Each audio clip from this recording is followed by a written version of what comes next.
Assalamualaikum warahmatullahi wabarakatuh. Waalaikumsalam warahmatullahi wabarakatuh. Dalam pertemuan kali ini kita akan membahas tentang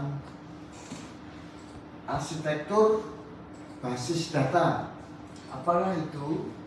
Network data model seperti tertera di sini adalah untuk mahasiswa ya, jurusan TI, mata kuliah basis data, mata kuliah bahasa Inggris, mata kuliah kalkulus. Terus dari mahasiswa itu sendiri bisa mengambil beberapa mata kuliah. Contohnya Alis, dia mengambil apa? Dan mata kuliah basis data, mata kuliah bahasa Inggris, mata kuliah kalkulus. Begitu juga dengan yang lain. Oke. Dari sini akan ada permodelan tentang relation data model yang terbagi. Relation data model berbentuk kumpulan tabel dua dimensi dengan kolom merupakan file dan baris merupakan recordnya. Pertemuan antara baris dan kolom disebut dengan item atau value. Terus tabel-tabel yang terbentuk saling berhubungan. Nah, hubungan antar tabel one to one atau satu ke satu, satu ke banyak atau one to many, banyak ke banyak.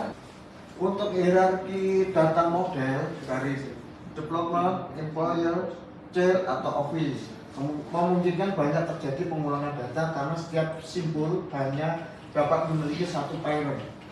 Next, ini untuk network data modelnya.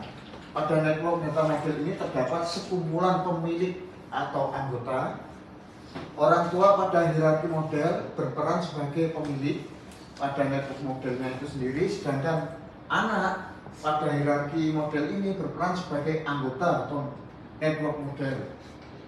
Dan setiap pemilik dapat memiliki satu atau lebih anggota. Setiap anggota memungkinkan memiliki banyak pemilik.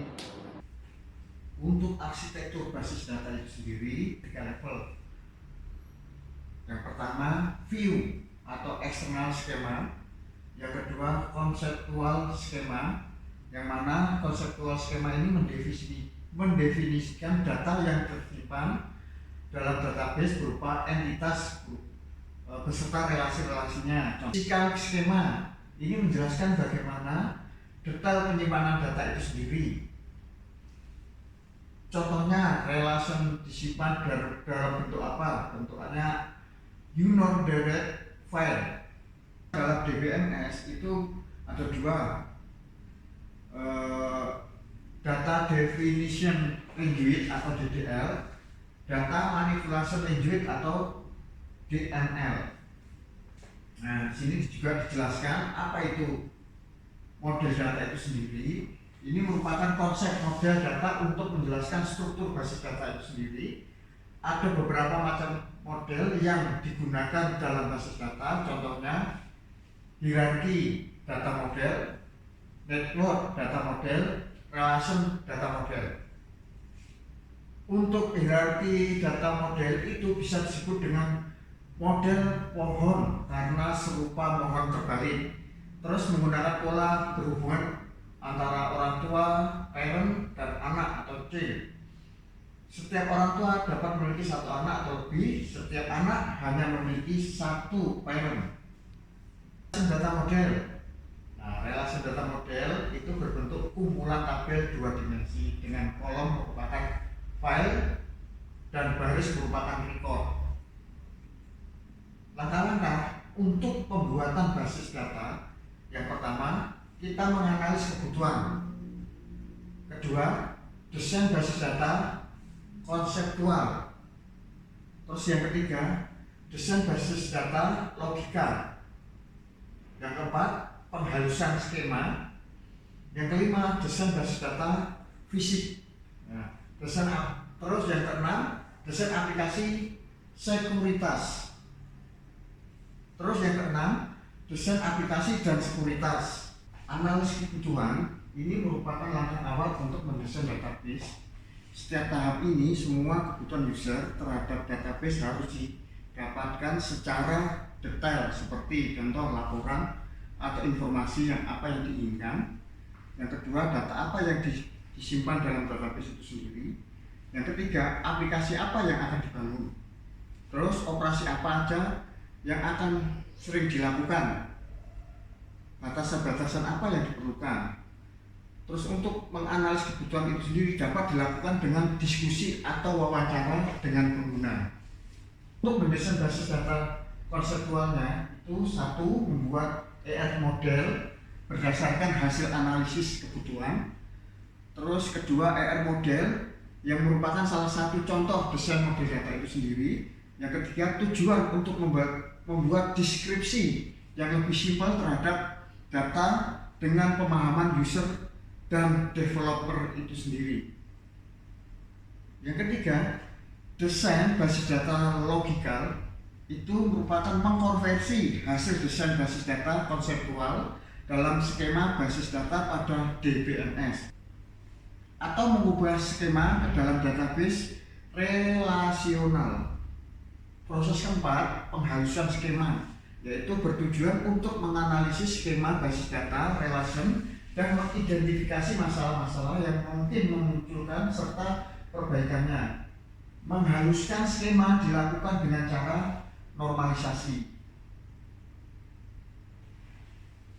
Desain basis data fisik ini meliputi pembuatan indeks dan tuning basis data yang bertujuan untuk mempercepat performansi basis data itu sendiri. Yang keenam, desain sekuritas dan aplikasi. Pada tahap ini, bagaimana mendeskripsikan role masing-masing dari pengguna, apa saja yang dapat dilakukan oleh masing-masing role, dan apa saja yang tidak dapat dilakukan. Untuk menganalisis kebutuhan, contohnya dari hasil analisis kebutuhan itu adalah berdasarkan hasil rapat dengan pemilik sebuah perusahaan, dan perusahaan itu menginginkan basis data untuk mencatat data pegawai, departemen, atau proyek yang sedang dikerjakan. Dari data pegawai yang dicatat adalah nomor pegawai, nama pegawai, alamat pegawai. Sedangkan untuk pegawai, dia bekerja pada departemen apa. Nah, departemen ini memiliki ID departemen dan nama departemen itu sendiri. Terus setiap departemen dapat menjalankan satu atau lebih proyek. Desain basis data konseptual. Dari hasil analisis kebutuhan digambarkan sebuah model konseptual data dalam bentuk Entity Relations Diagram atau ERD atau Conceptual Data Model atau CMD. ERD atau ERD itu sendiri digenerate menjadi physical schema atau physical data model atau PDM. Untuk ER diagram, teknik permodelan data yang menggambarkan entitas dan hubungan antar entitas dalam sebuah sistem informasi. ER diagram itu memiliki dua komponen utama, yaitu entitas atau entity, relationship atau hubungan. Ya, dipahami ya. Simbol dari ER diagram itu ada di tabel ini, nama dan simbol, ada entitas, atribut, primary key, entitas lemah, hubungan relationship, atribut turunan, atribut multi value, primary key, entitas lemah, dan hubungan dengan entitas lemah. Di sini entitas atau entity merupakan objek di dunia nyata, dapat dibedakan dari objek lain. Entity yang sama memiliki atribut yang sama, berbentuk sebuah set entity. Contoh dari entity atau entitas itu adalah entry pegawai, memiliki atribut ID, nama, alamat. ID, nama, alamat, dia merupakan apa? Entity dari pegawai. Untuk relationship merupakan hubungan antar identitas. Relationship dapat memiliki atribut deskriptif yang mencatat informasi tentang hubungan. Contoh, pegawai bernama Benny, dia bekerja pada departemen informasi. Nah, di dalam entitas ini, pegawai dia pekerjaan di mana, departemennya apa. Nah, dalam pegawai ini ada apa? Ada ID, nama, alamat. Terus dia pekerjaan di bagian apa? Dia sejak tahun berapa? Departemen. Di sini ada departemen. Departemen merupakan apa? Dia punya ID dan nama departemen itu sendiri. Ini merupakan key constraint, ada one to one, one to many, many to many. Participation constraint merupakan bentuk partisipasi sebuah entitas atau relasi terhadap entitas atau relasi lain. Terdapat dua jenis partisipasi, yaitu total participation atau total partisipasi. Contohnya pada hubungan mengepalai, setiap departemen pasti memiliki seorang kepala, sehingga hubungan antar departemen dan mengepalai adalah suatu partisipasi total.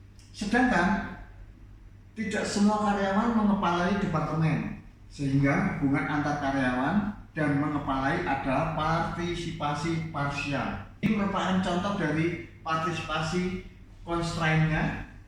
Pegawai nama seperti tadi yang disebut di atas, dia mengepalai apa, sejak kapan. Nah, dari sini kalian kan sudah dapat tuh partisipasi total ditandai dengan garis tebal untuk menggambarkan antar hubungan. Jadi garis tebal ini menyatakan adalah menggambarkan antar hubungan pegawai dengan dia lama bekerja, bagian apa, sejak kapan, pegawai dengan departemen, pegawai dia di departemen itu mengepalai atau tidak.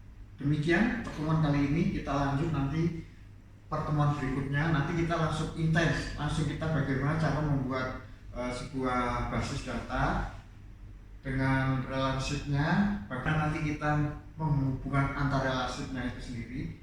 Kita ketemu minggu depan. Selalu sehat, selalu semangat. Wassalamualaikum warahmatullahi wabarakatuh.